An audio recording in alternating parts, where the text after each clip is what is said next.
King David was a man who knew how to look to God, not just for the situation that he was in, but for where God wanted to take him after that situation. Even in times of great difficulty, it was as if he never lost sight of where God wanted to take him. And one of the darkest periods in King David's life, I say one because there were many, but one of them was his time in the wilderness, where he had to continually hide from King Saul, who was trying to capture him. And so David hid in the desert, often in caves or in secluded valleys.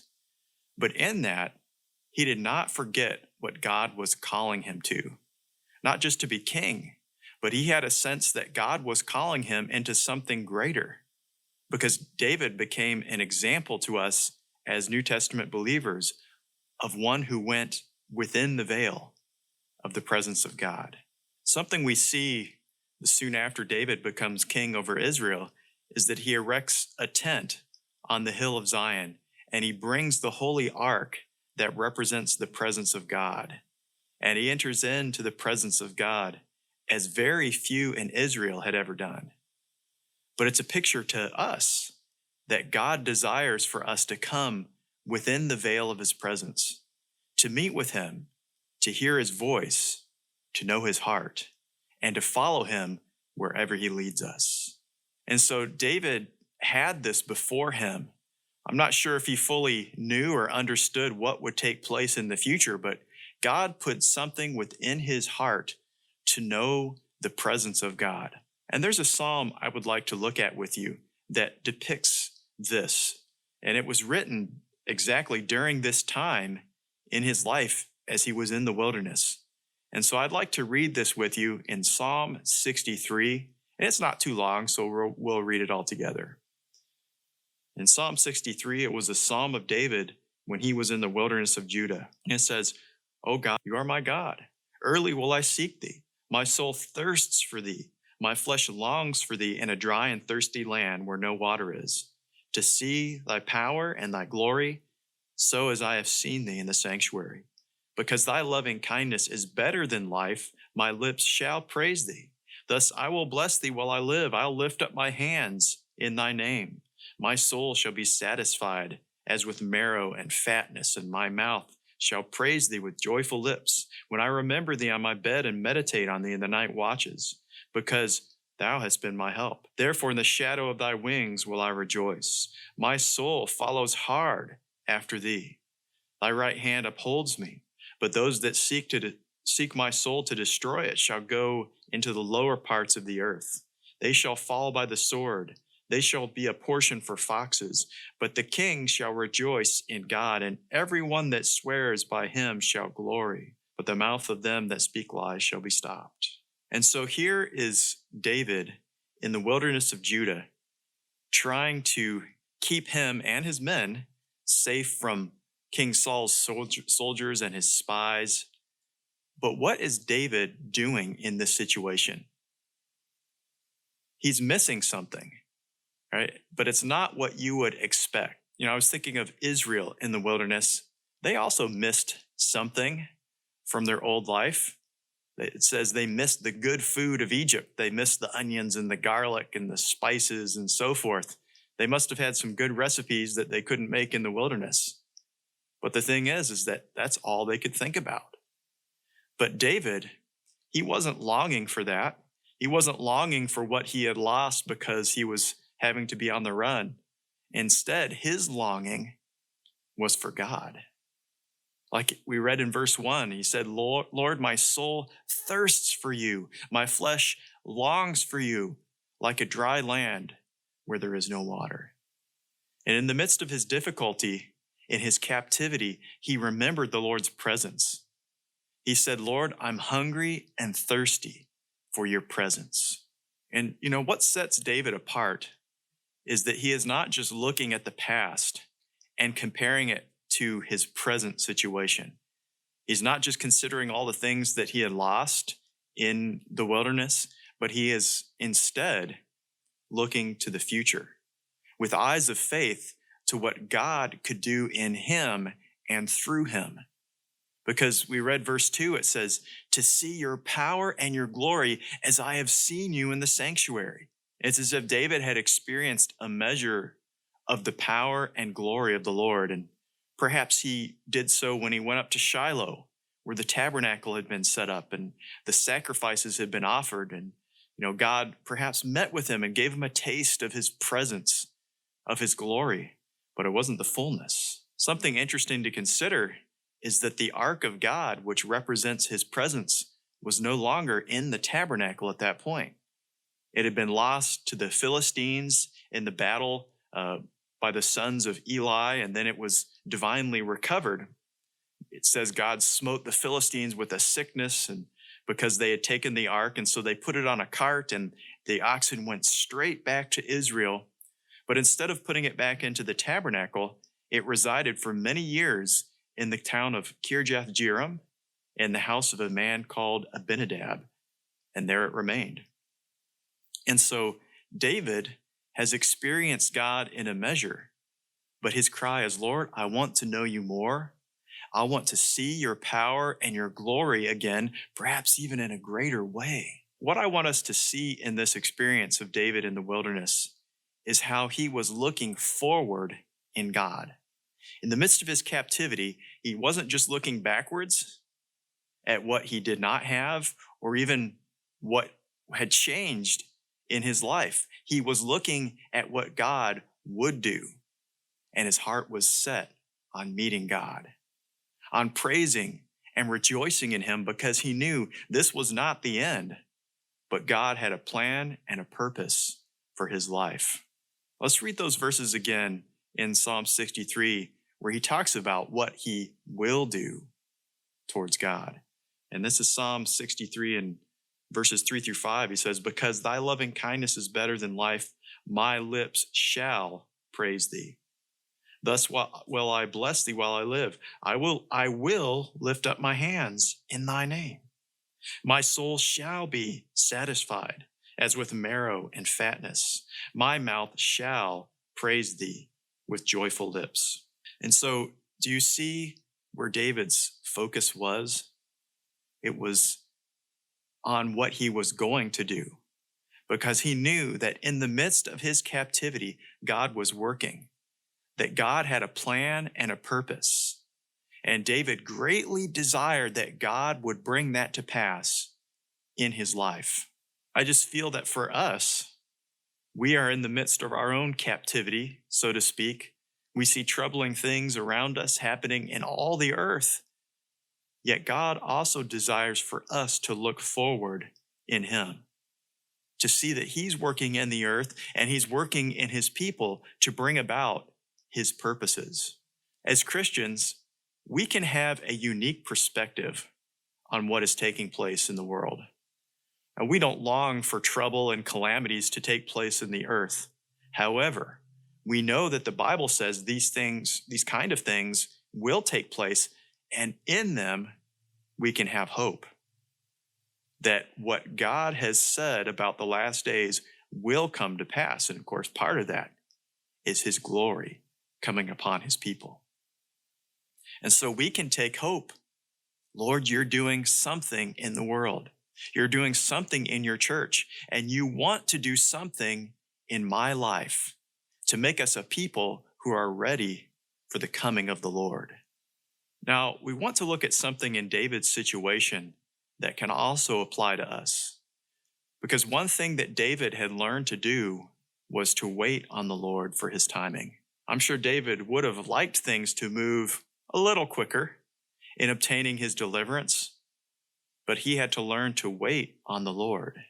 Over the past few months, it seems as if God has almost brought the whole world to a standstill. We can miss some of the things that we used to do and so forth, but there are also some benefits to us ceasing from our activities, from the business of our daily lives, because it gives us an opportunity to wait on God.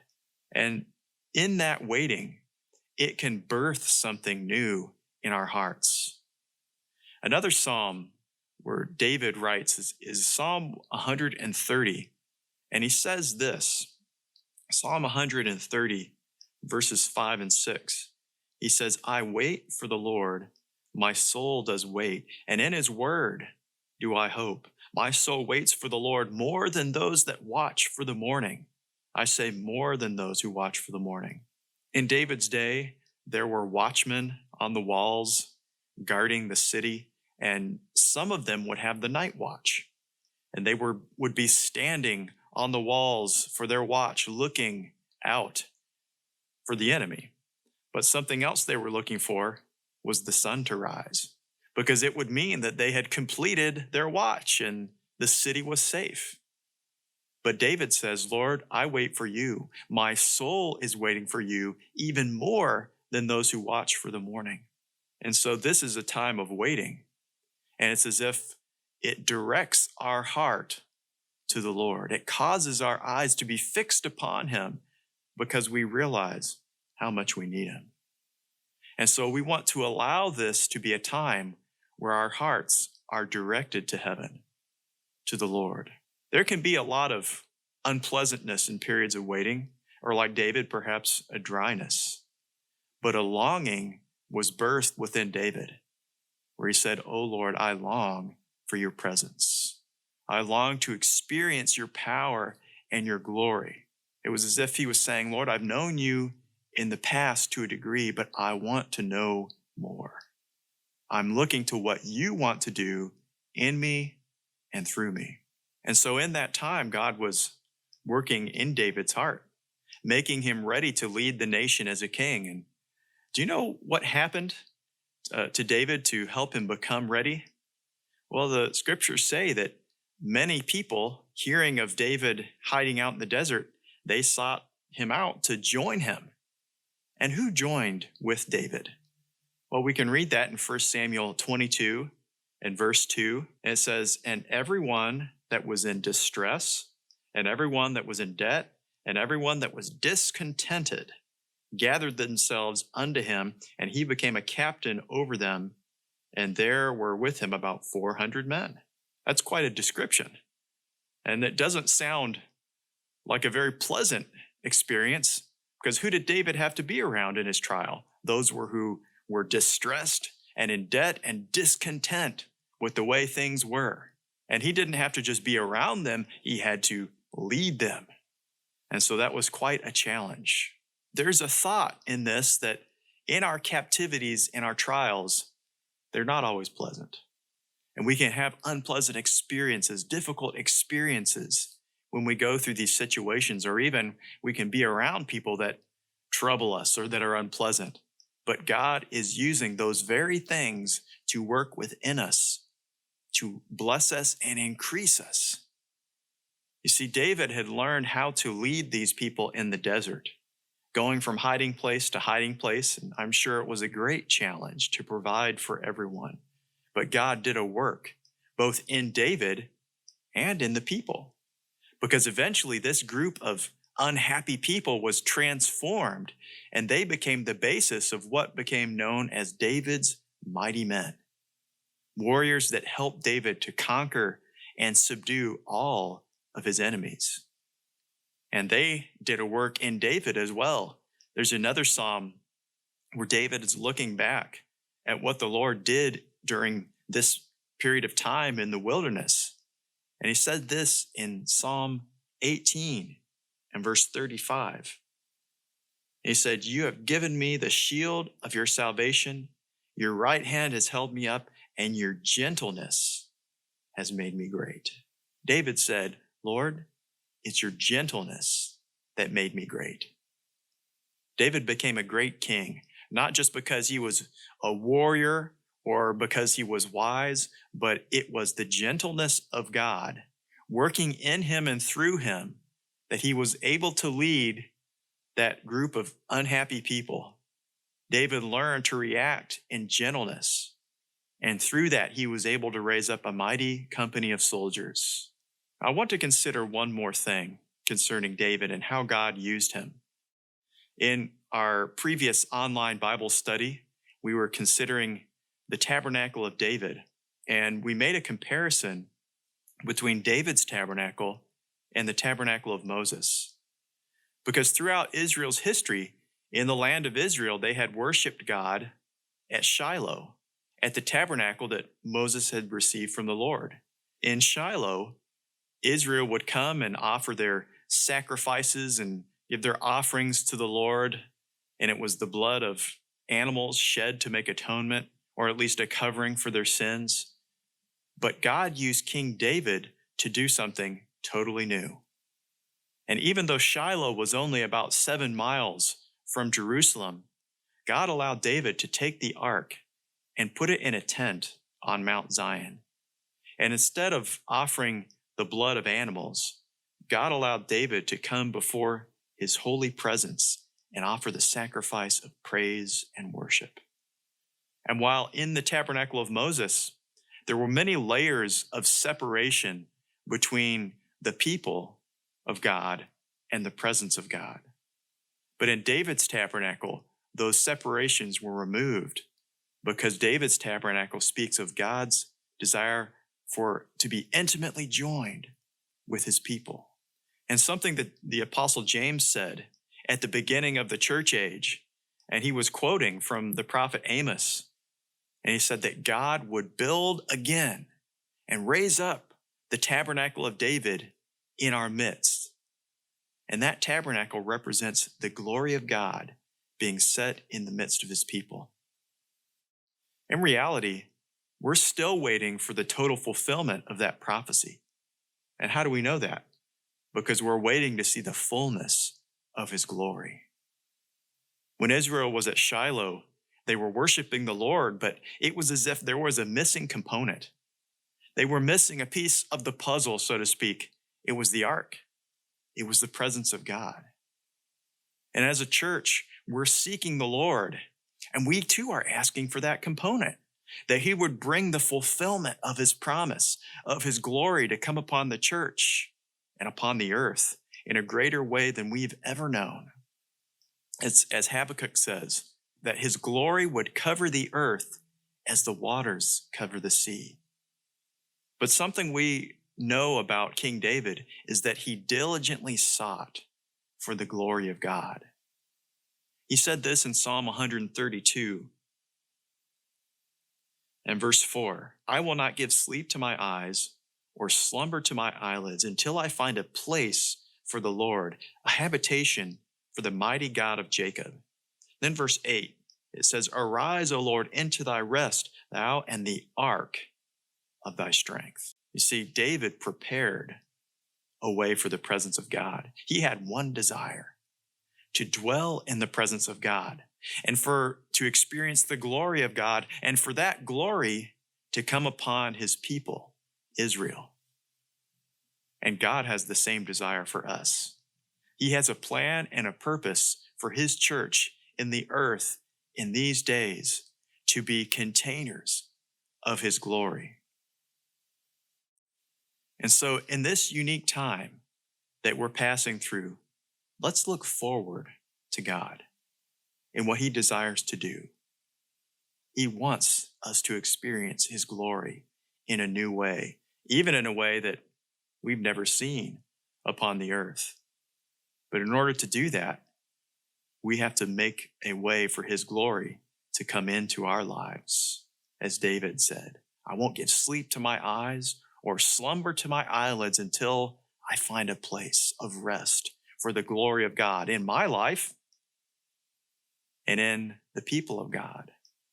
And so for that to take place, we have to learn to wait upon him, to hear his still small voice, to allow him to birth a new desire and longing for his presence and his glory. And even in that, to allow him to do a work within us, to work in our hearts, to take things away and to add things that he desires to do, to prepare us to be a part of his glorious plan that he has for his people, to make a place for the presence of the mighty God of Jacob in our lives and in the earth. Because as his glory is seen in us, it will be seen in all the earth. God bless you.